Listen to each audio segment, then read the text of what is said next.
অন্যের জমি অবৈধভাবে দখল করা শুধু আইনগত অপরাধ নয়, ইসলামের দৃষ্টিতে এটি মারাত্মক কবিরা গুনাহ। আল্লাহ তাআলা স্পষ্টভাবে ঘোষণা করেছেন, তোমরা একে অপরের সম্পদ অন্যায়ভাবে ভক্ষণ করো না। সূরা আল বাকারা। কারো জমি জোর করে দখল করা, কাগজপত্র জাল করে নিজের নামে নেওয়া, প্রভাব খাটিয়ে মালিকানা পরিবর্তন করা, এই সবই এই আয়াতের সরাসরি লঙ্ঘন। রাসূলুল্লাহ সাল্লাল্লাহু আলাইহি ওয়াসাল্লাম আরও কঠোরভাবে সতর্ক করেছেন। সহিহ বুখারী ও সহিহ মুসলিমে বর্ণিত আছে, যে ব্যক্তি অন্যের জমি থেকে এক বিঘত পরিমাণও জুলুম করে দখল করবে, কিয়ামতের দিন তার গলায় ৭ তবক জমিন পেঁচিয়ে দেওয়া হবে।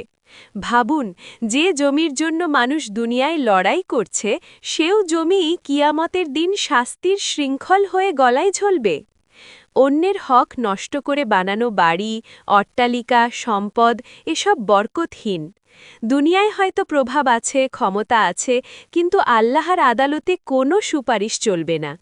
জুলুমের বিচার দেরি হতে পারে, কিন্তু এড়িয়ে যাওয়া যায় না। মনে রাখবেন, অন্যের জমি দখল মানে শুধু একটি খণ্ড মাটি নেওয়া নয়, এটি কারো জীবিকা, উত্তরাধিকার, সন্তানের ভবিষ্যৎ এবং তার হকের উপর আঘাত। তাই যদি কারো জমি অবৈধভাবে দখলে থাকে, আজই তা ফিরিয়ে দিন, ক্ষমা চান, হক আদায় করুন, কারণ কবরের সেই ৩.৫ হাত মাটি শেষ ঠিকানা। অবৈধ দখলের বোঝা নিয়ে সেখানে যাওয়া হবে চরম ক্ষতির কারণ।